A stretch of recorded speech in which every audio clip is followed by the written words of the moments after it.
Let's be clear. The Atlanta Falcons were too eager in hiring Kevin Stefanski to be their new head coach. If you've been following me, you know that I wanted them to make a head coach hire after they hired a general manager. For reasons why I'll explain here in just a minute. Why is it that we were so eager to hire Kevin Stefanski before we could let potential other prospects become available? Well, I'm about to talk about it. Want to hear it? Here you go. Hey. Say. Let's be clear. Shoo! I had to die or die when you drive will make you need it. No, don't get out the life. The shed ain't on your wood. For 12 sticks of your farms, like that eat on my void. And more terror, they clear till you bad for. You been eating off and thoughts, I've been living off what you saw. When the court favors, you pack now and laters. That's exceptionally fraught, let's be clear.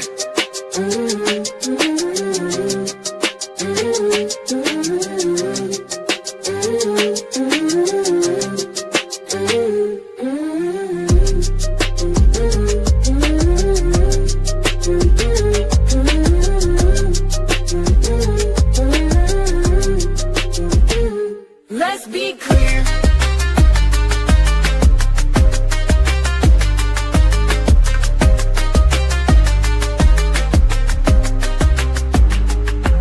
If you make your takes funny, you laugh into the bay. If you corny at the mouth, put some used to that's now home team.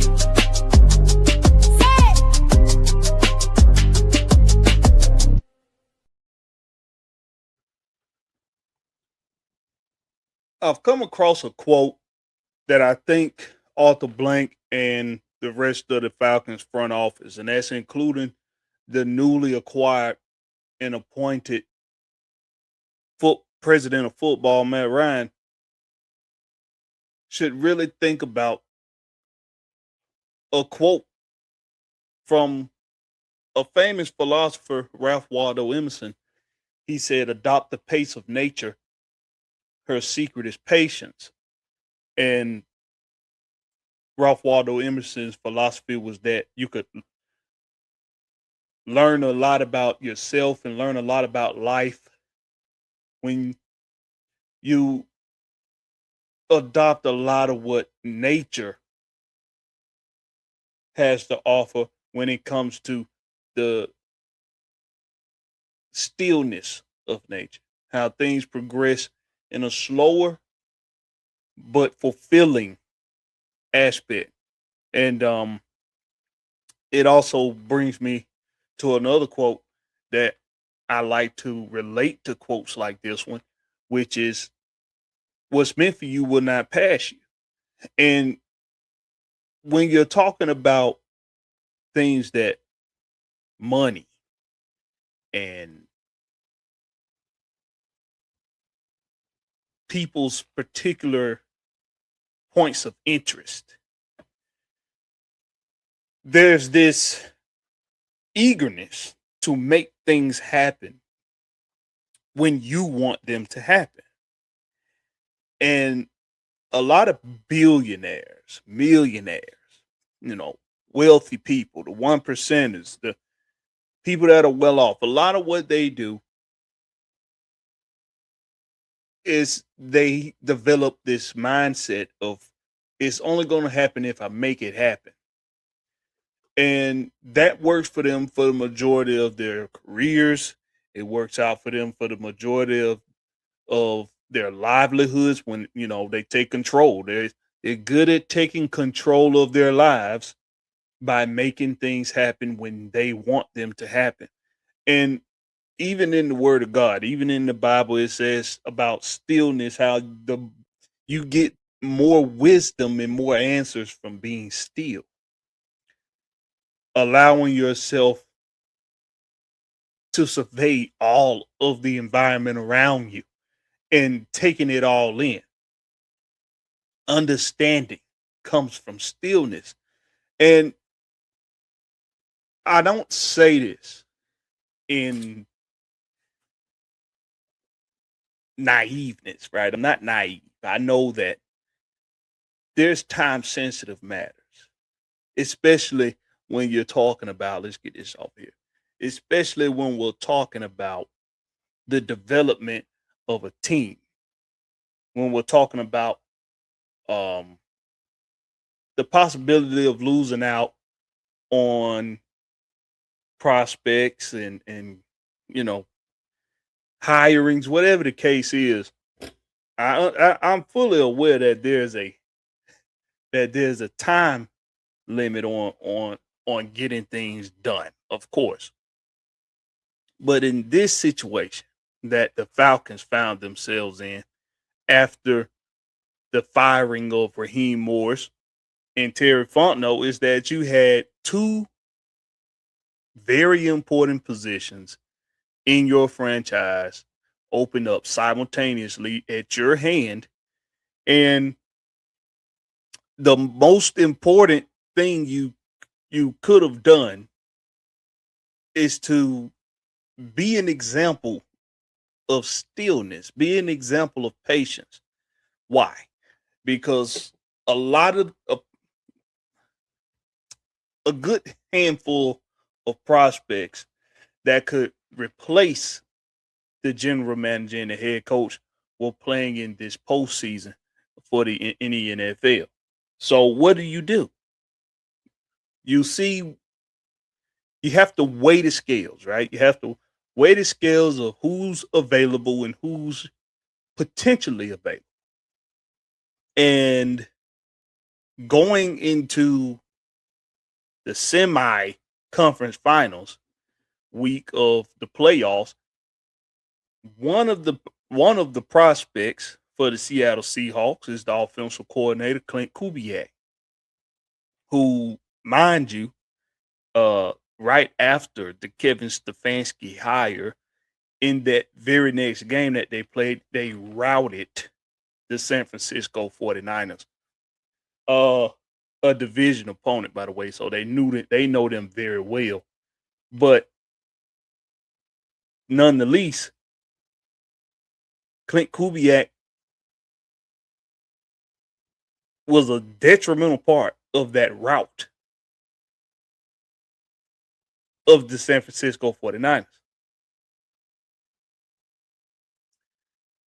And when you're a Falcon fan, you you're almost inherited, you've almost inherited this sense of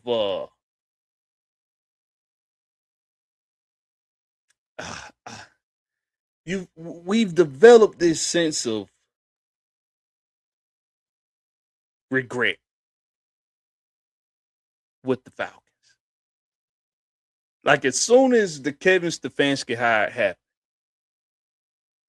I think a lot of Falcon fans instantly had that had that feeling of regret is about to happen. And surely the Seattle Seahawks proceed to just straight up mollywop the San Francisco 49ers. And let's be clear about this. This video is not questioning the resume or the capabilities of Kevin Stefanski. That's not what this video was about. That's not what I'm about. What I'm about is maximum potential, maximum results. That's what I'm about. How do I maximize? How do I maximize my opportunity? And I don't think that the Falcons, I don't think they exercise that mindset in hiring Kevin Stefanski. Clint Kubiak, in my opinion, should have been he should have been more. Oh man, it's hard for me to find my words with this.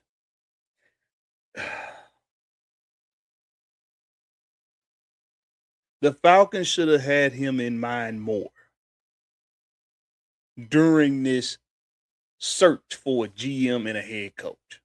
First of all, I do not like that you hire a head coach before hiring your general manager. And the reason why I do not agree with that is because it's in my belief is you allow the general manager to select his own head coach. Now, this has happened before in Atlanta. This happened the previous cycle, right? The Falcons hired Arthur Smith before hiring Terry Fontenot. And for the it didn't work. I mean, it not only did it not work,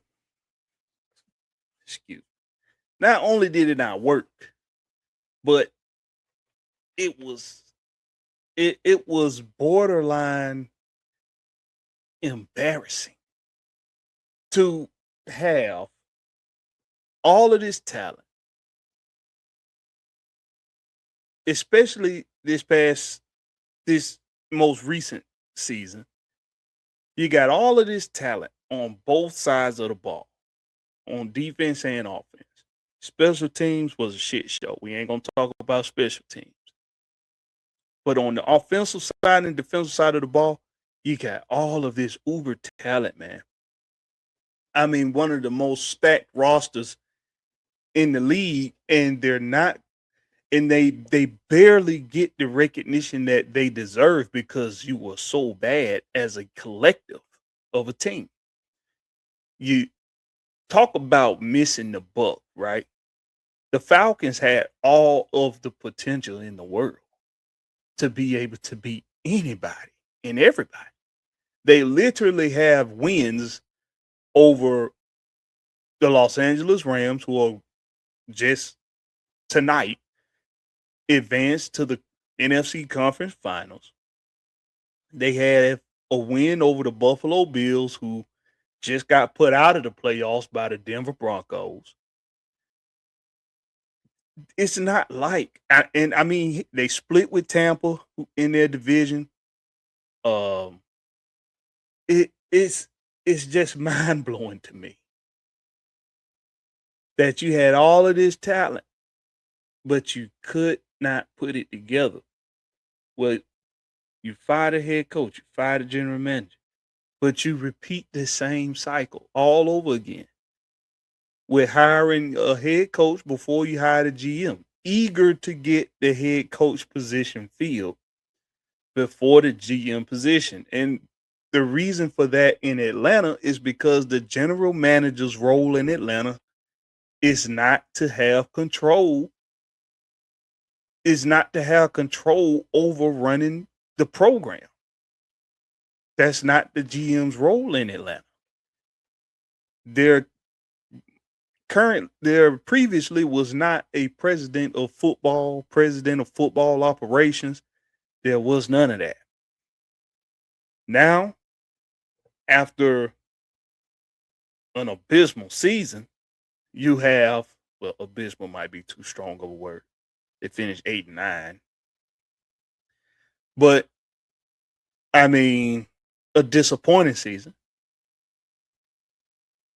But you bring in Matt Ryan, get the fan base back to you. You galvanize the fan base back together.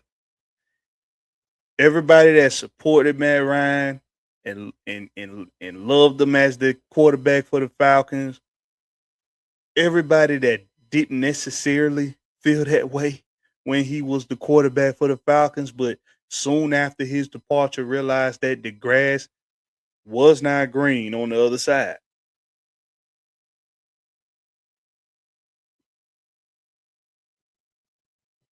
They had they soon realized that very soon after his departure that it's not easy replacing a Matt Ryan. It's not easy replacing a quarterback of his caliber.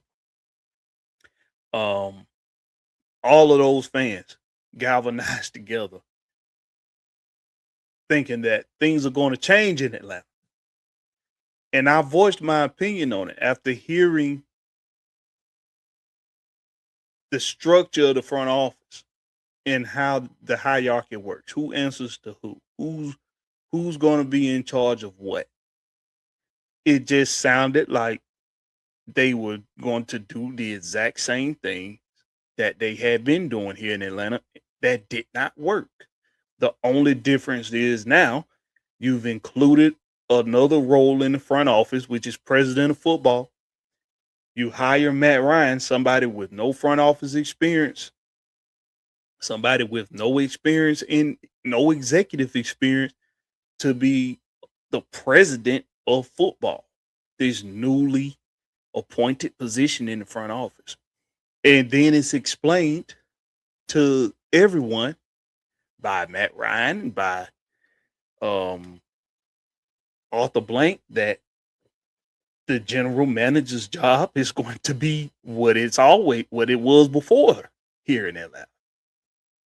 And that the general manager and the head coach both will report to the president of football, Matt Ryan. It sounds like the exact same method that you were using with Rich McKay. It's just now it's Matt Ryan. And a lot of fans are saying, well, Matt Ryan's capable. He's smart. He was a very intelligent player in the game at quarterback. He has a brilliant mind for football. It's not about that. It's not about that. It's not about that at all. It's not about that. If you're going to immediately jump to Matt Ryan and his intelligence of the game, comparing it to Rich McKay's, that's a bit redundant. Rich McKay has over 30 years being in the front office of a football team. He has over 30 years of that. You're not going to tell Rich McKay something. There's nothing that Matt Ryan can tell Rich McKay that Rich McKay don't already know.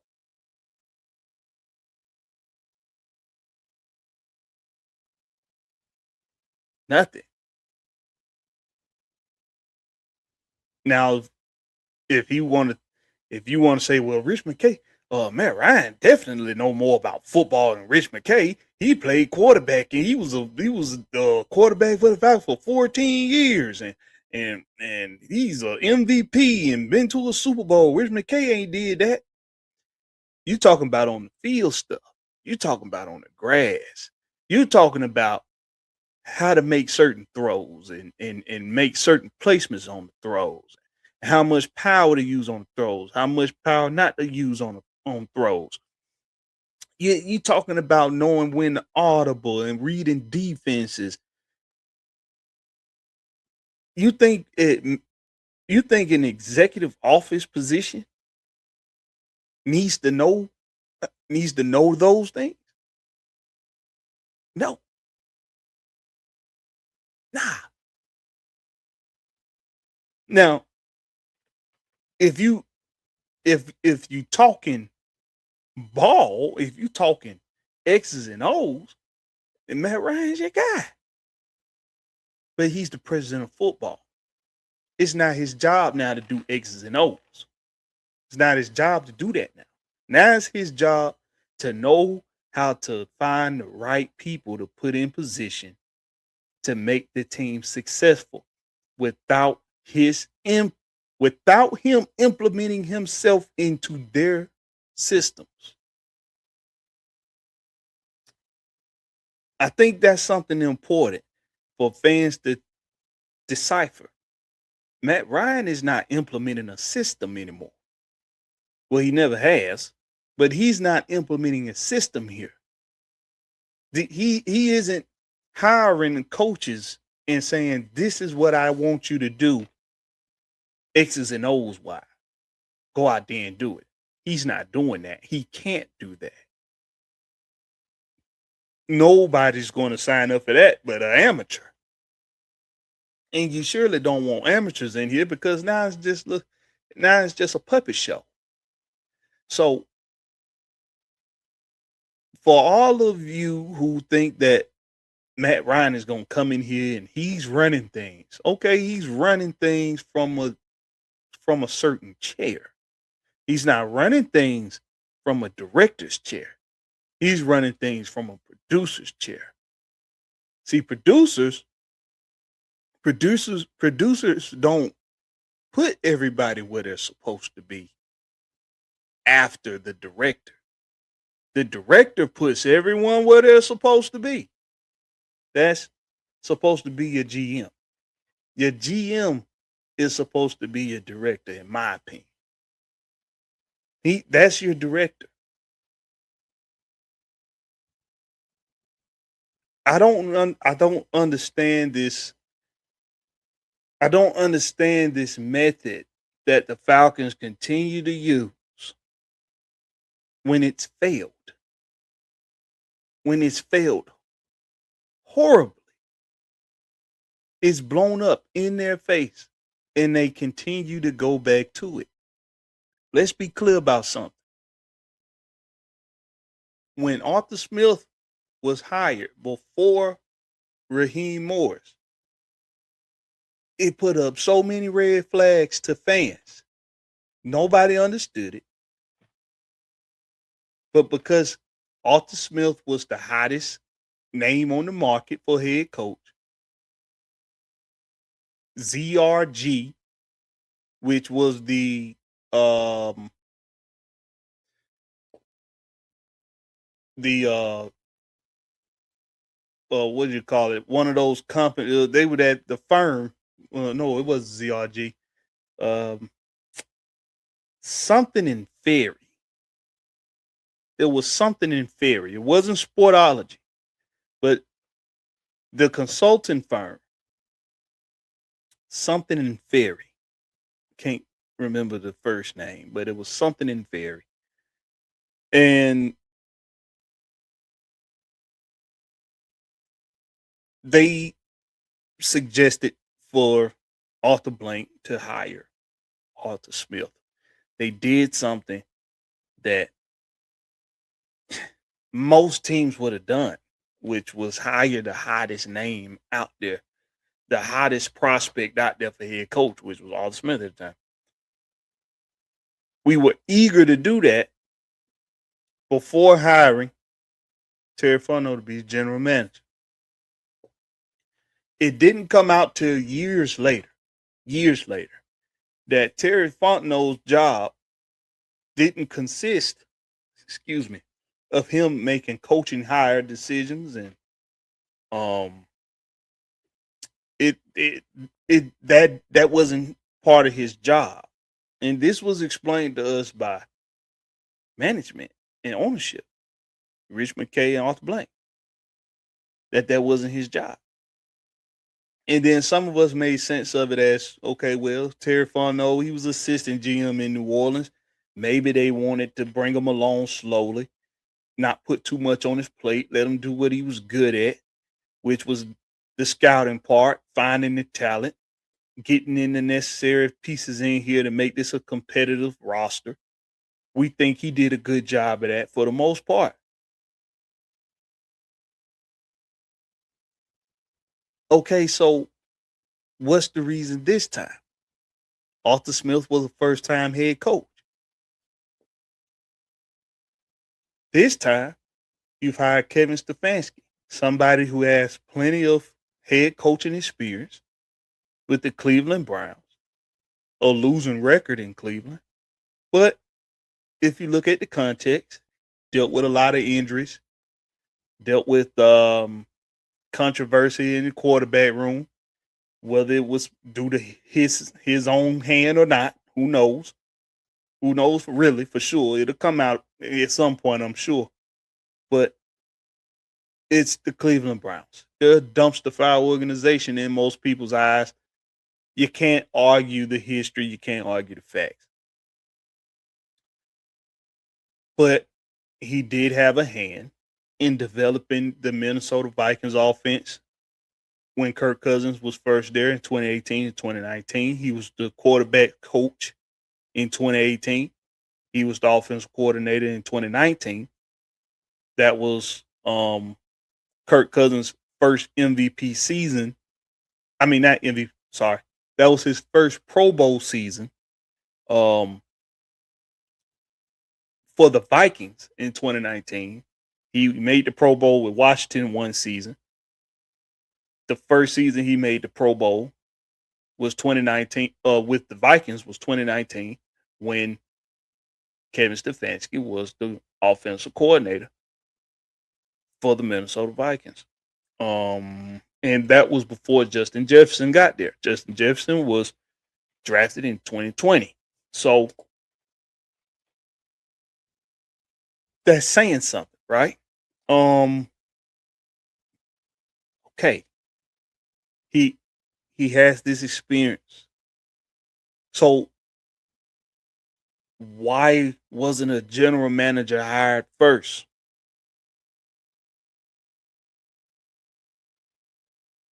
It brings me back to the quote by Ralph Waldo Emerson.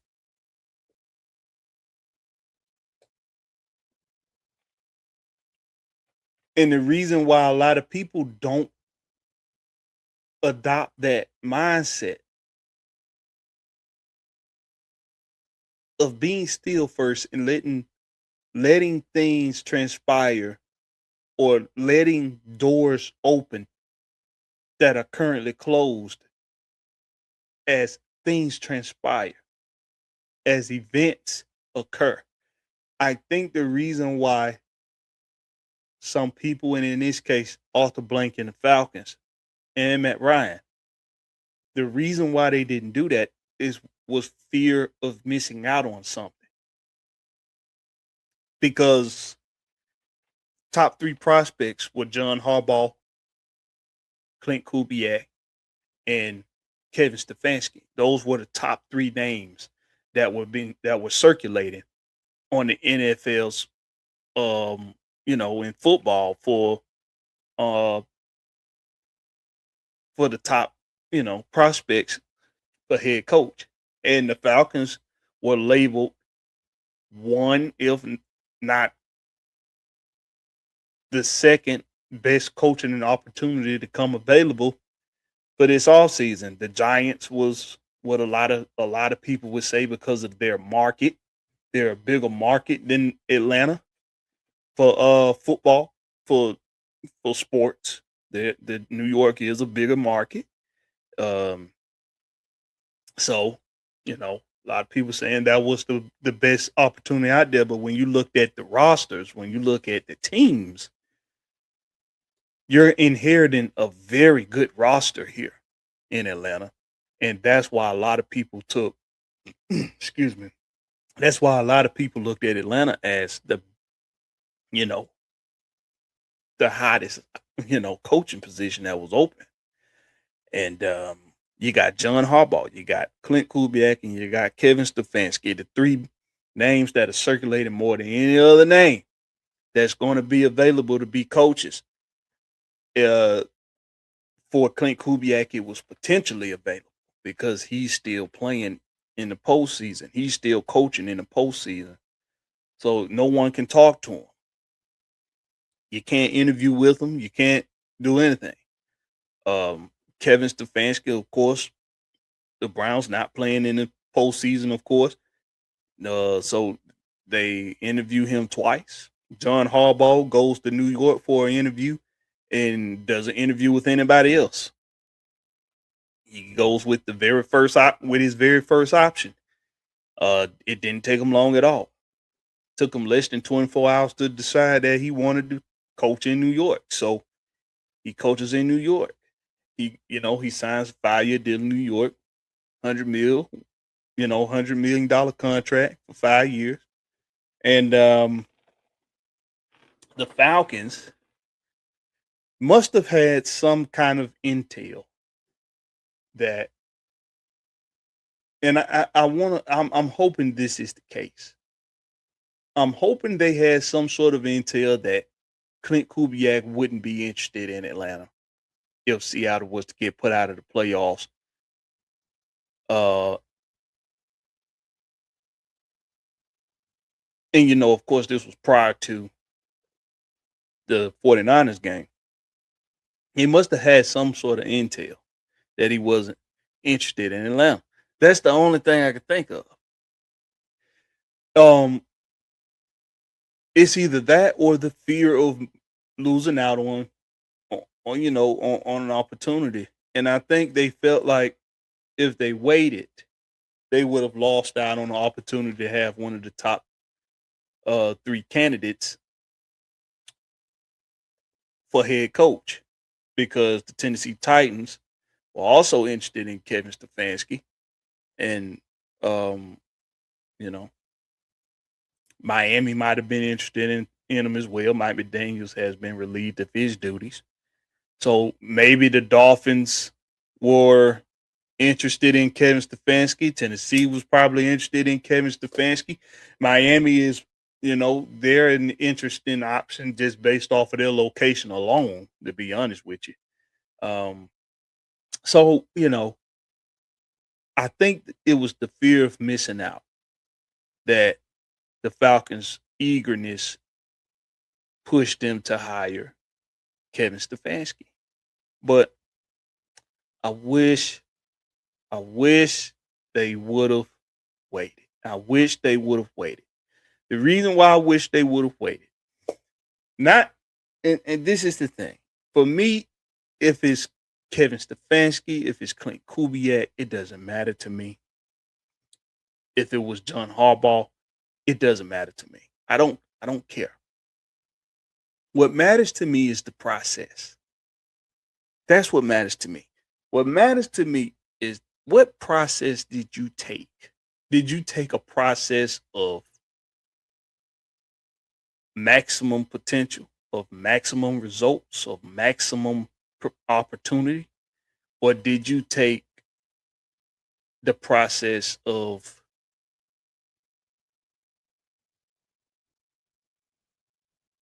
impatience? Did you take an eager process? And when I look at what's transpired, I think it's the latter. I think they took an eager process. They took an eager path. And I don't agree with it, because it's a sign of things to come. And then it's like when you're driving, on the interstate, and you see a sign that says, a construction sign that says, um, stop traffic a mile ahead, prepare to slow down. And you see it, right? You're in the fast lane. It's a 4-lane highway. You're in the fast lane. You see the sign, but you see traffic is still moving at a good pace. So you continue at the speed that you're going. And once you get about you get to that half mile mark, and you still don't see the stop traffic. So you continue to go at the pace you're going, and you hit a bend in the road, and right after that bend, just barely within your peripheral, you can see that it's traffic stopped, and now you have to hurry up and slow down. Now you gotta hit the brakes too hard, and you're scrubbing your brakes, or you're burning rubber, and you're about to slide into somebody. It's like that. That's what this Kevin Stefanski hire feels like. It's like, whoa, we gotta, we gotta stop. We gotta stop, because we've gotten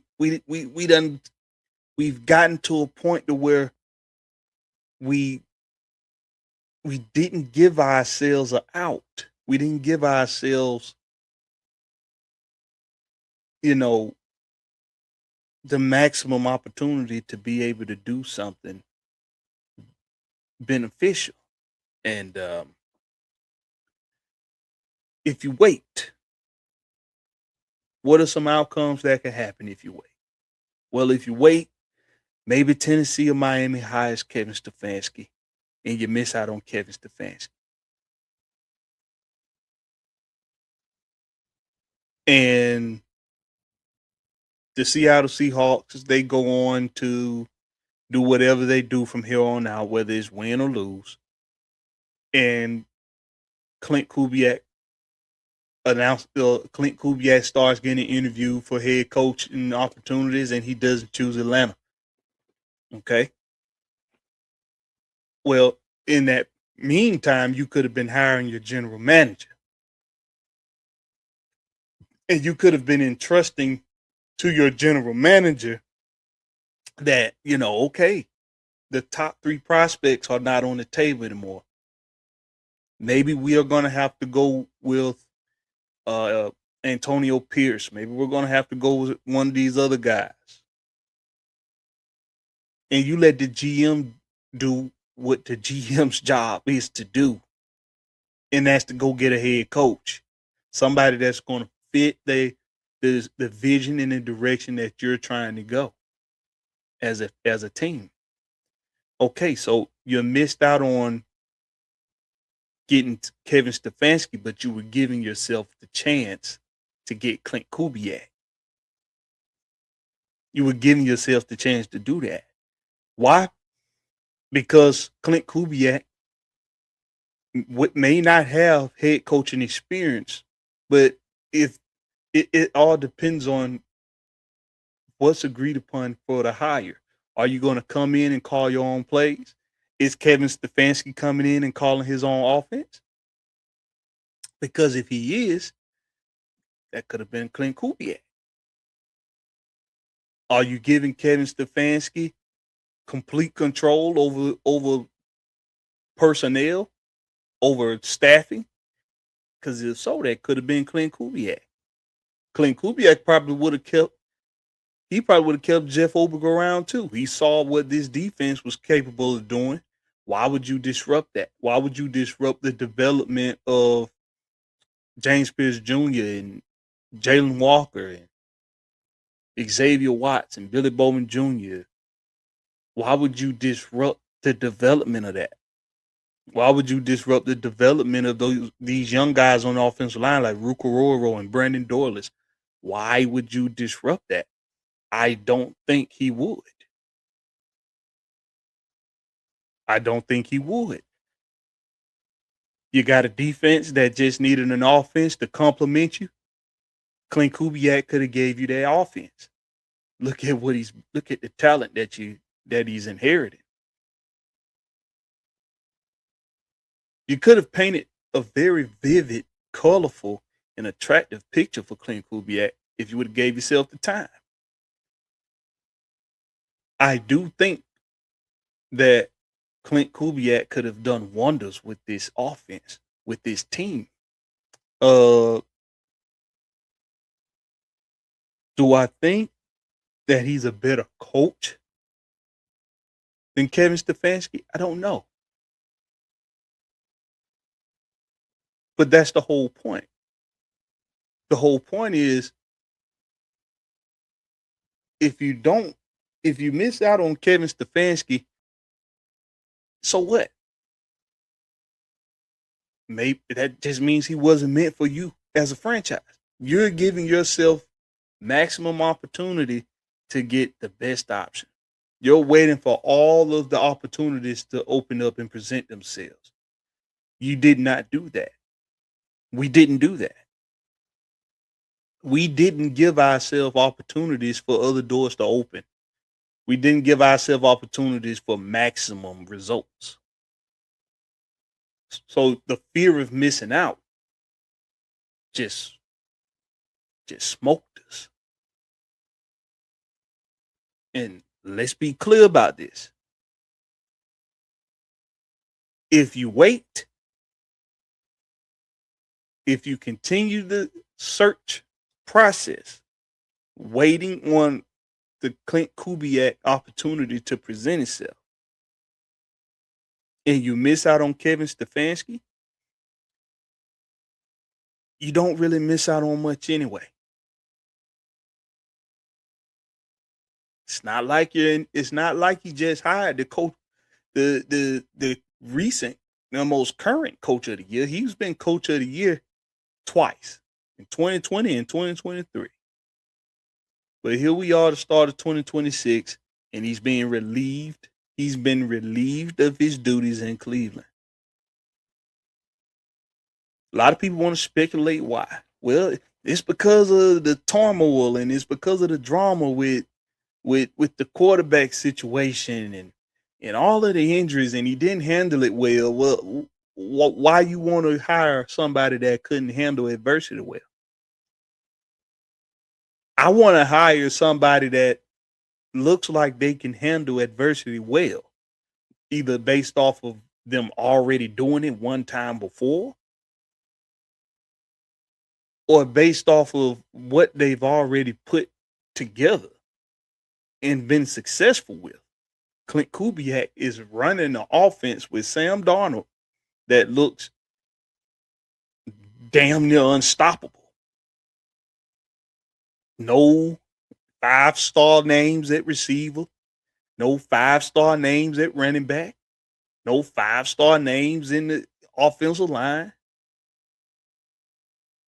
You got a 3-star Sam Darnold who's giving you experienced quarterback play, making smart choices with the ball, and you got a play caller that's putting all of his pieces in the right places to be successful. And that's putting proof in the pudding.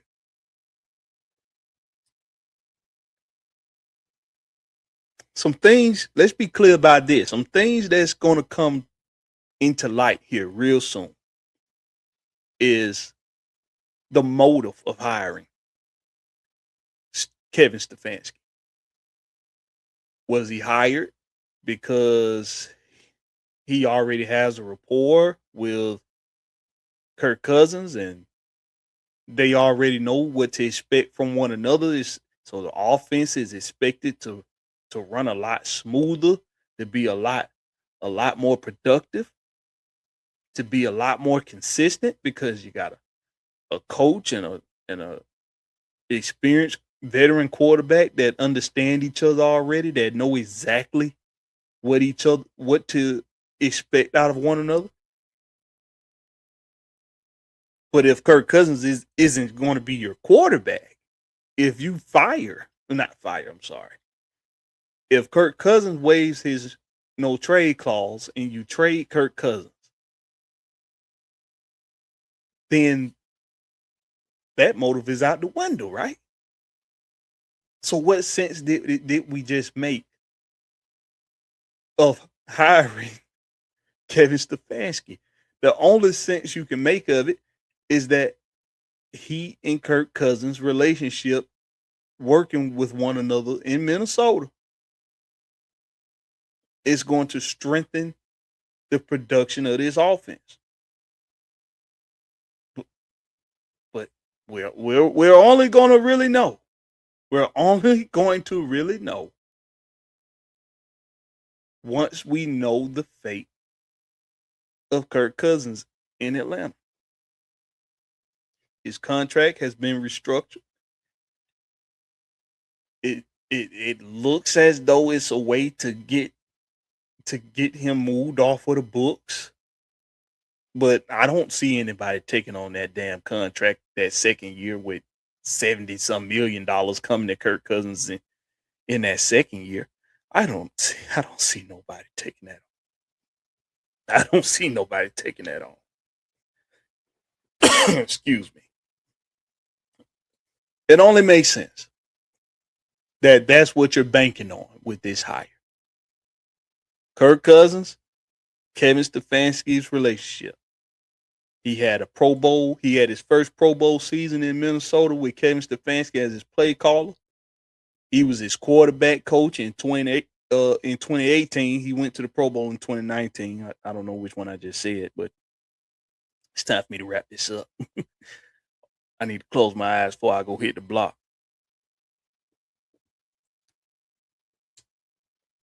We didn't maximize our opportunities here, man. That's all I got to say about it. I just want to be very clear about this, that this was a short-sighted hiring. There's a way to come back from it. There's a way to come back from it. There's more than one way to come back from it. And it all starts with accountability. Front office got to be on the same page with coaching. And if you don't have a general manager right now, but you got your head coach, and both positions were open at some point this offseason,